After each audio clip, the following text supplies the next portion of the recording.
de maio, o Altos Papos completa 1 ano. E a minha primeira entrevistada foi a Júnia Botelho, que naquela entrevista falou sobre a Ruth Guimarães, a escritora Ruth Guimarães, que é a mãe dela. Hoje, Júnia, que é minha comadre, amiga amada, queridíssima, ela volta para falar dela. A Júnia é tradutora juramentada de francês e estudou na Sorbonne, chiquérrima, né? Boa noite, Júnia. Super obrigada por ter topado voltar no Outros Papos. Boa noite, é um prazer, sempre é um prazer falar com você, minha amiga amada também. É de muitos anos, mas não vamos falar de quantos anos, tá? Não vamos. Bom, você fez mestrado na Sorbonne, que é uma das universidades mais prestigiadas do mundo todo. Como que você, a senhorita, foi parar na Sorbonne? Me conta essa história. Então, desde pequena, eu queria ir para Paris. Eu já dizia isso, eu tinha 11 anos, eu já falava que eu ia estudar em São Paulo, que eu ia fazer USP, que eu ia para a Sorbonne. Então, porque a minha mãe foi professora de francês, né? E a gente ouvia os discos que tinha aqui em casa, tinha uma certa familiaridade. E só que eu fui para a USP, eu fiz francês, fiz italiano, e teve uma situação ali que me deixou numa saia justa. Em Campos do Jordão, né? Oi? Em Campos do Jordão? Em Campos do Jordão. Conta aí para a galera. Quando eu estava na faculdade, o meu professor de psicologia da educação, ele pediu para a gente ajudá-lo numa ONG de jornalistas católicos. Teve um congresso em Campos do Jordão e eram 8 dias. E ele pegou os alunos, porque ele não tinha dinheiro para pagar ninguém, ele estava todo mundo como voluntário. Aí nós fomos e ficamos nos melhores hotéis, né? Porque os franceses, italianos, tailandeses, tinha de tudo lá. A gente precisava ajudá-los a fazer check-in, check-out, fazer os diplomas, essas coisas, coisinha básica. Só que numa mesa redonda faltou um intérprete, o de francês. E eu era a única que falava francês lá, eles me cataram no meio e me disseram, que surpresa, né? Vai, se vira. Acha que é assim, né? E para fazer consecutiva, então, é pior ainda, porque a simultânea... O que é consecutiva? A simultânea é aquela que você põe os fones e você vai falando enquanto a pessoa está falando. A consecutiva, você está do lado da pessoa, ela vai falando e você fala em seguida. Tá. Só que as pessoas esquecem que o tradutor tem que pensar, né? E elas só...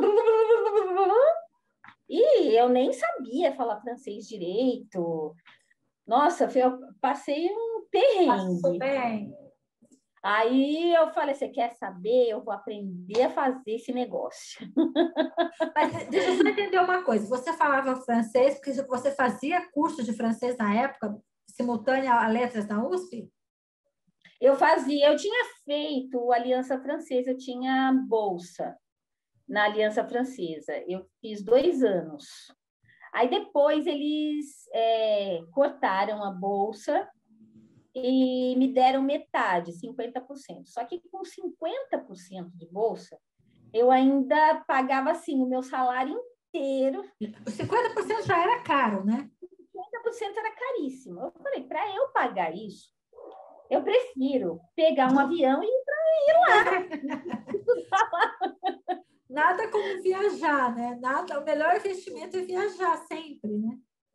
Não, aí, como eu fazia parte... Primeiro, eu fazia parte da Associação de Professores de Francês do Estado de São Paulo, que ficava na Avenida Paulista, não sei se ainda é lá. Aí, pela associação, eu fiz um intercâmbio com mais umas 10 pessoas, que esse intercâmbio era assim, a gente ia, ficava 2 meses lá, e depois a gente recebia franceses na nossa casa. Então, era o intercâmbio de moradia. E aí, a gente se inscrevia em cursos. Então, eu fiquei 2 meses. Lá em Paris, você foi em Paris mesmo? Não, fiquei em Pau, que é uma cidadezinha no sul da França, perto de Toulouse, Lyon, por ali. Uma cidadezinha bem gostosa nos Alpes. Né? Então, eu fiquei apaixonada. Falei, não, agora eu vou ter que voltar, né?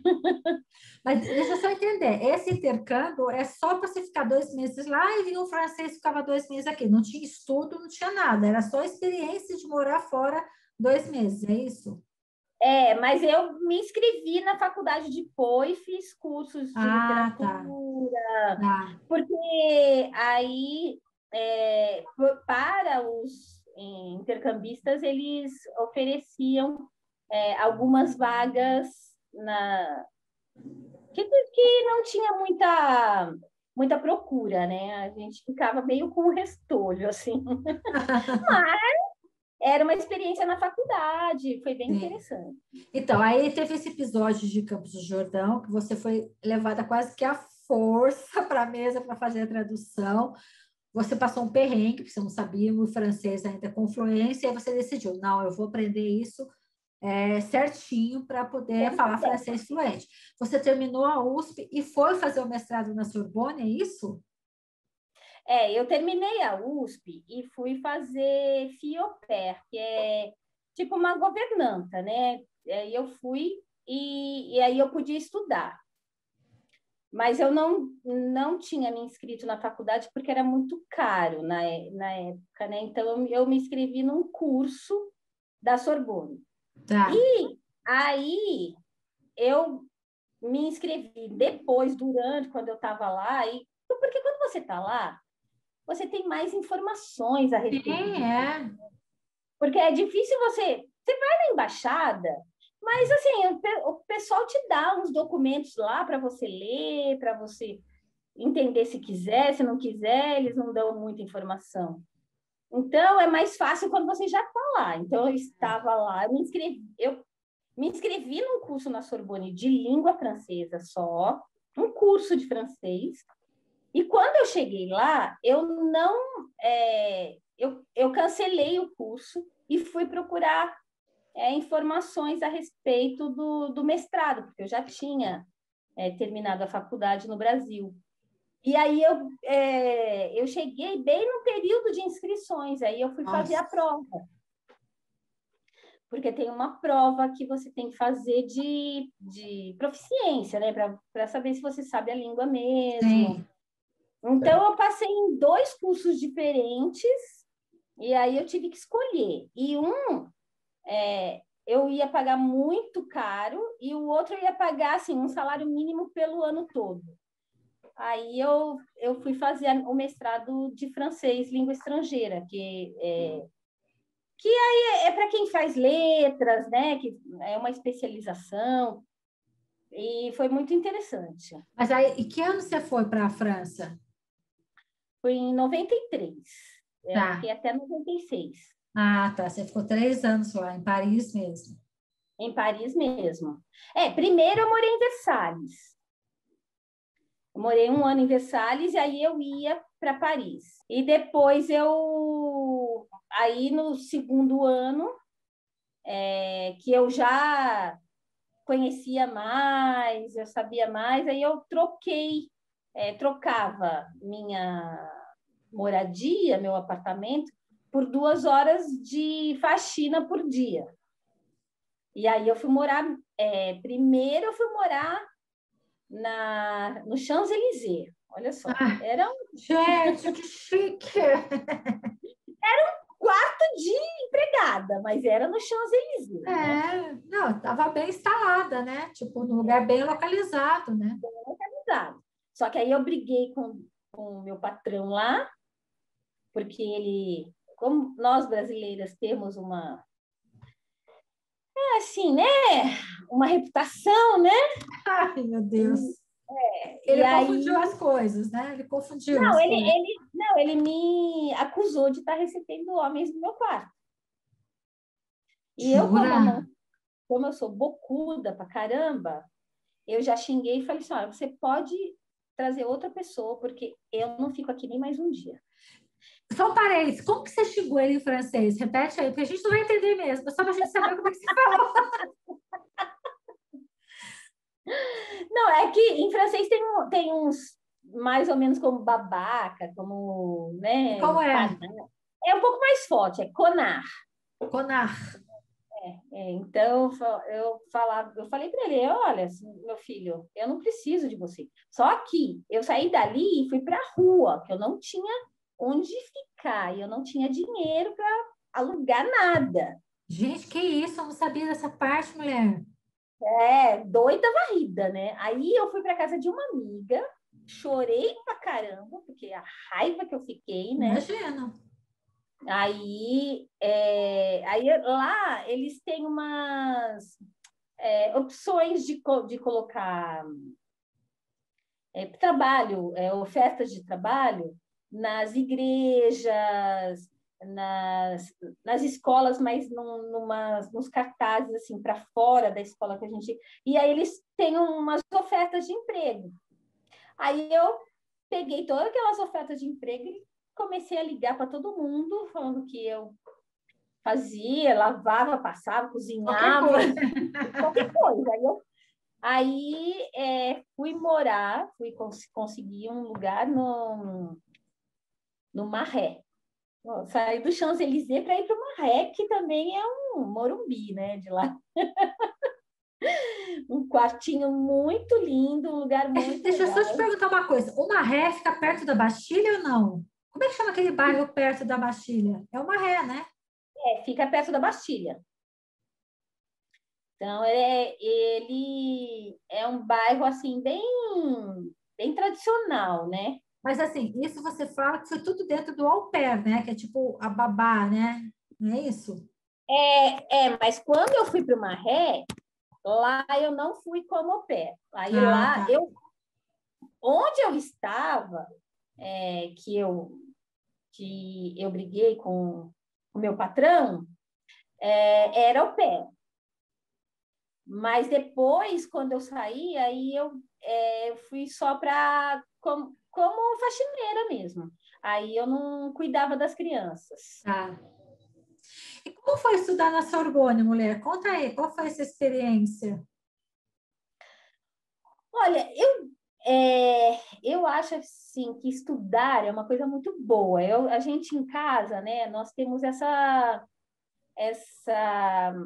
esse hábito de conversas inteligentes, de então a França, todo mundo lê muito. Então, na França tem essa coisa de uma cultura mesmo, né, de museus, de parques, de história, porque você anda pelas Nossa, ruas, você já tem história, gente, você é um tem as privilégio, né? arenas, É um você privilégio, tem né? um privilégio, você tem as arenas, você tem não sei o quê. Então, o francês já tem uma cultura natural, né? E isso é muito legal. Então, quando você vai para a faculdade, que você conversa com seus colegas da mesma idade, a gente não tem o mesmo gabarito de um estudante francês, porque eles vão para a escola todos os dias, o dia todo. Eles têm um dia na semana que não vão, que é a quarta-feira. Mas de segunda, terça, quinta, sexta e sábado, eles vão o dia todo. Eles têm aula de música, tem literatura, tem tudo, tem arte, mas não a educação artística que a gente tem, mas a arte mesmo, né? É um bom trabalho. Então, quando você está numa faculdade como a Sorbonne, o nível de conversa com as pessoas é muito Lá em bom, cima, muito alto, né? Então, eu tive um namorado lá que ele me convidava para ir para a biblioteca. Eu falei, não, isso é convite que se faça. Você convidar para ir para a biblioteca? Eu ia, né? Fazer o quê? Mas escuta, lá na Sorbonne você fez amigos franceses, você tem contato com eles até hoje, e lá tinha brasileiros também ou não, nessa época que você estudou lá? Não, na minha turma não tinha brasileiro, só tinha outras nacionalidades, mas não tinha brasileiro. Eu fiz contato eu tenho contato ainda com os meus amigos, tenho amigos que foram morar no Canadá. Bom, aí quando você voltou da França, em quando? Qual foi o ano que você voltou? 96. Você já veio para trabalhar como tradutora aqui? Como é que foi a sua reinserção no mercado? Não, a reinserção no mercado foi bem difícil, né? Porque a gente acha que volta com o diploma da Sorbonne embaixo do braço e que vai ficar tudo bem, né? Só que as coisas não são bem assim.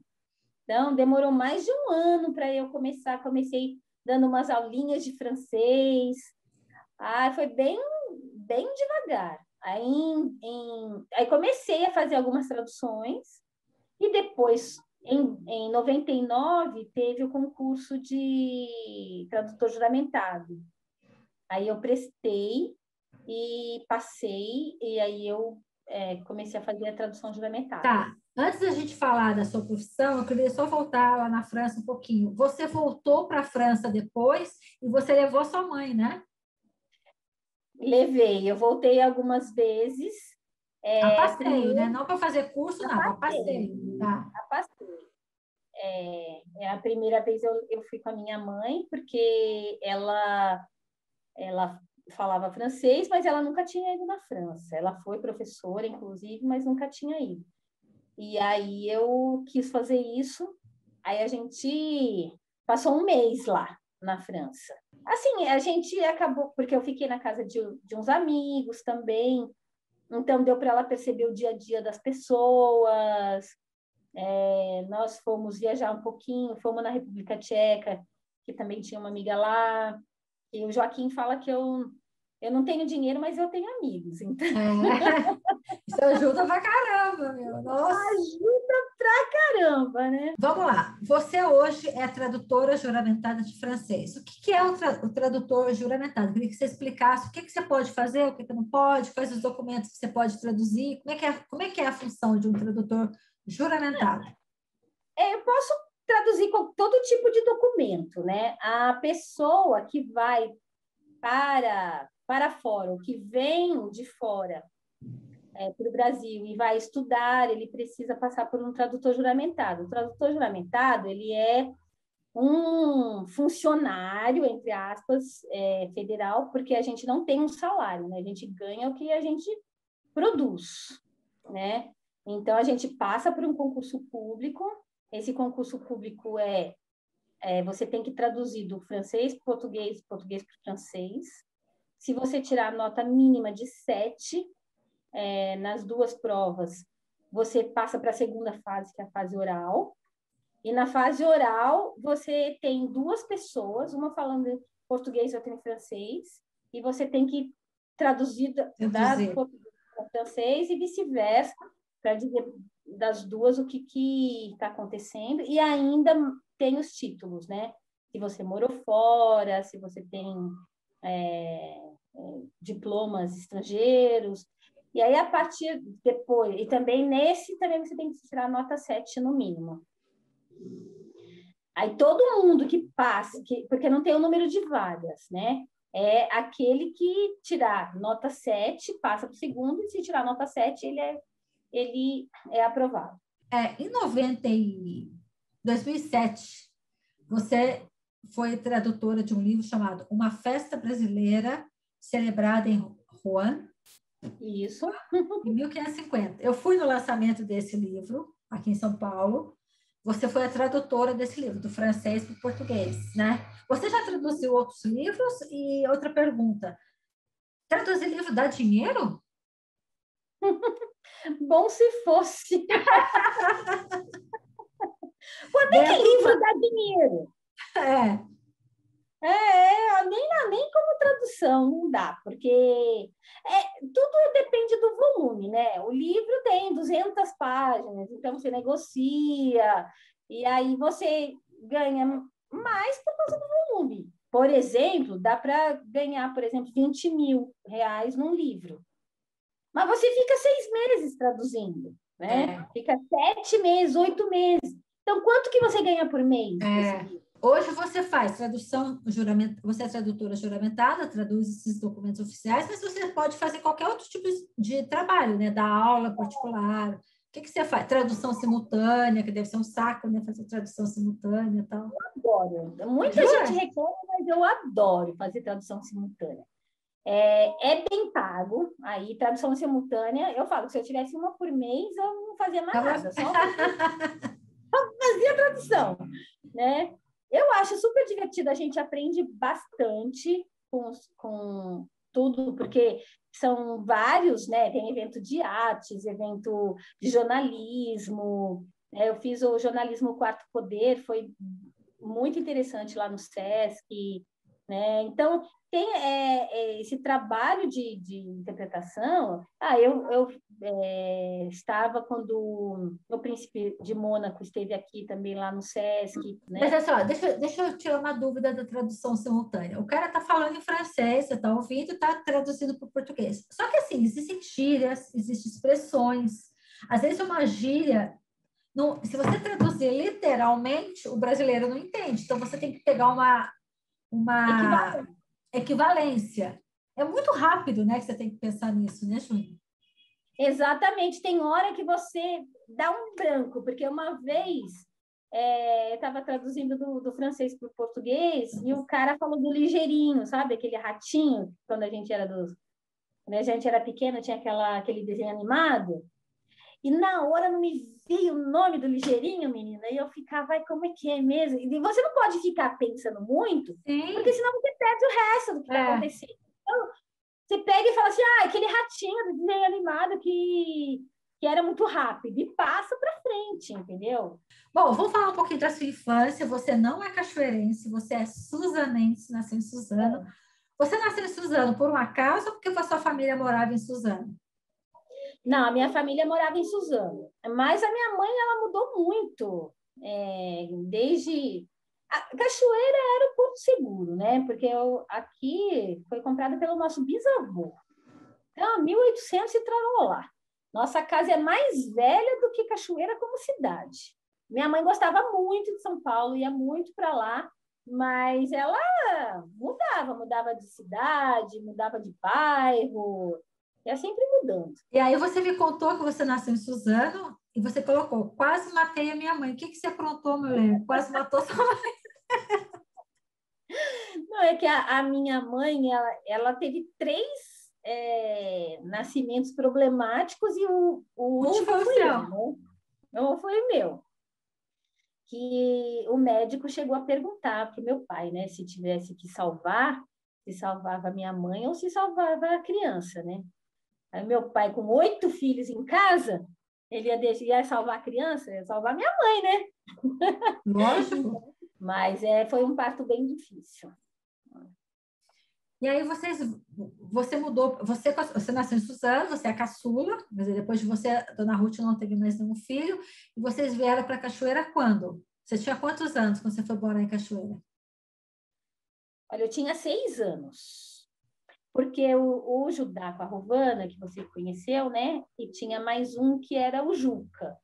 Eles tinham uma síndrome chamada síndrome de Alport, que é uma síndrome que causa problemas renais, surdez e problemas nos olhos, que pode ser catarata, ou no caso deles, a retinite pigmentosa, que vai perdendo agora me fugiu a palavra. Eles vão ficando cegos porque vai perdendo a profundidade, né? E eles tinham, o Judá tinha asma, bronquite. Então, a minha mãe vinha muito para cá por causa do clima, né? Porque o clima em São Paulo era muito complicado. E a doença deles era o Juca, que era o primeiro, que foi o primeiro, era que tinha mais dificuldades. Depois o Judá um pouco menos e a Rovana um pouco menos. Então, a cada filho deficiente tinha uma deficiência um pouco menor, né? Só que a do... Não, uma curiosidade. Essa doença dá problema na fala, porque eu lembro muito do Judá, e lembro muito, lógico, né? Convivi com eles muito, da Rovana, eles tinham dificuldade um pouco na fala, ou era por conta da surdez? Não, era por conta da surdez. Ah, tá. Eles tinham problema de fala por causa da surdez. Da surdez, é. Você é a caçulinha, né, do seu vizinho, da dona Ruth. Você foi muito mimada pelo seu vizinho ou pela sua mãe? Então, minha mãe falava que eu sofria de caçulite aguda, né? Dona Ruth sempre brilhante, né? Então, mas eu não, na verdade, assim, até um certo período eu era a caçulinha, mas depois eu cresci e fiquei mais velha que o Judá e a Rovana, porque eles eram limítrofes, né? Significa que eles não têm a idade cronológica igual à idade mental.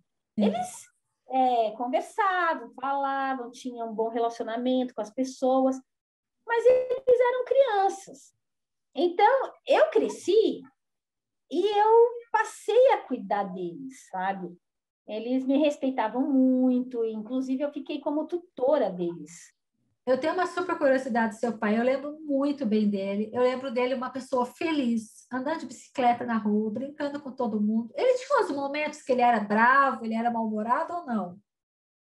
Não, porque o meu pai, ele gostava muito de ter filhos, né? Ele gostava dos filhos, tinha orgulho da gente.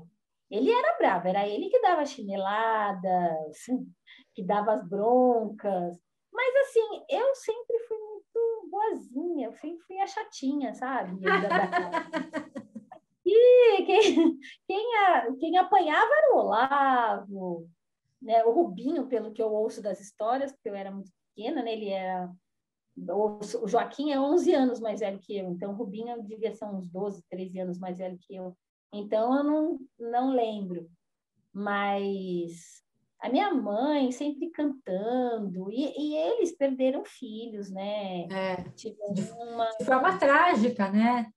forma trágica, 3 filhos adultos, Não é né? Mas fácil. a minha mãe sempre ia, sempre cantava, meu pai também. Um dia minha mãe estava toda cantando e eu sempre fui, eu sempre fui rabugentinha, sabe? Tinha dia que eu estava de mal com a vida. A vida dela não foi Não foi fácil, muito. fácil, é. E aí ela fala, eu tenho muito que agradecer, e eu, rabugenta, Rabugenta tomou na cara, né? mas assim, então eles estavam sempre muito de boa. Minha mãe, não, sabe, ela só foi ficar assim, triste, chorando, a gente via minha mãe chorar muito pouco, assim, na vida inteira. Mas quando meu pai morreu, aí Ela sentiu, né? Júlia, hoje você está à frente do Instituto Ruth Guimarães. Eu queria que você explicasse o que é o Instituto, o que o Instituto faz. Conta aí para gente. Então, o Instituto Ruth Guimarães não só em memória, mas para que o trabalho de Ruth Guimarães e Zizinho Botelho não fosse em vão, né? Porque eles eram agentes culturais, agitadores culturais, E como, né? né? E traziam muitas pessoas falam para a gente hoje, olha, eu sou quem sou por causa de sua mãe, que me levou para São Paulo, que me levou para fazer exposição.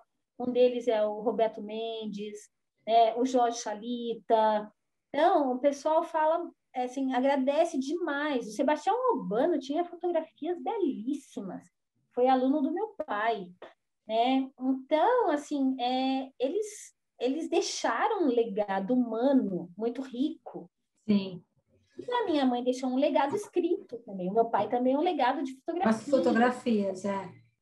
Então a gente tinha que fazer alguma coisa, porque hoje eu acho que 7 anos depois da morte da minha mãe, eu acho que muito mais gente está conhecendo o Ruth Guimarães. Nós fizemos o site do Sérgio Barreiro, que está programando para a gente, né? Instituto ruthguimarães.org.br. Tá muito bonito, a gente coloca bastante informações, a gente está promovendo o concurso de fotografia, aliás, a gente está fazendo várias coisas, assim, o Joaquim está conseguindo novas edições, edições novas, mas também novas inéditas, né? Edições inéditas de algum material que ela deixou e que a gente está correndo atrás, e o Joaquim, como tem esse contato com editoras, então ele está conseguindo bastante coisa, e o último agora foi As Mães na Lenda e na História. Bom, e só para a gente terminar, você tem uma filha linda, que é minha afilhada do coração, que eu amo de paixão, Maria. Ela já fala francês? Ela entende muito bem, mas ela teve um período que ela não queria. Ela falou, mamãe, fala brasileiro que nem todo mundo. Então, aí a gente deu uma parada, mas agora a gente voltou, estou falando com ela só em francês, e ela fala muito bem o inglês. Inglês? Ela já é fluente no inglês. Mas ela tem sonhos de estudar na França, ou o sonho é seu, o sonho é dela? Como é que é essa história? Então, o sonho, não é bem um sonho. Eu guardei dinheiro, né? Ponha R$100 na poupança todo mês, desde os 2 anos dela. Para quando chegasse um momento que ela quisesse viajar, estudar, a gente não ficasse naquela história, né? Como é que eu faço? Meu filho quer, mas eu não faço como, né? Então, eu tenho uma poupança para isso. Eu falo para ela que para ela ir para a França, ela tem onde ficar. Já é um gasto a menos, né? E tem outra, com amigos, né? Que você tem você não fica aqui no Brasil pensando besteira, né? Mas ela está um pouco com uma quedinha para o Canadá. É um ótimo lugar para ir também, né? E lá fala o inglês e o francês, né? Exatamente. Então, como eu tenho esses amigos lá, a ideia era essa, a gente ficar um mês lá. Ela conhece os meus amigos, eu apresento, ela fala com eles, ela já conhece os lugares, e aí depois ela escolhe o que ela quer fazer, né? Amiga querida, super obrigada. Você é a única que veio 2 vezes nos nossos papos, com a maior honra que eu tenho de te entrevistar. Adorei o nosso papo, adorei saber um pouco mais da sua história da França, histórias que eu não conhecia. Obrigada, viu? Eu adoro conversar com você. Pena que a gente está longe, mas olha, passando aqui. Obrigada, viu? Um beijo.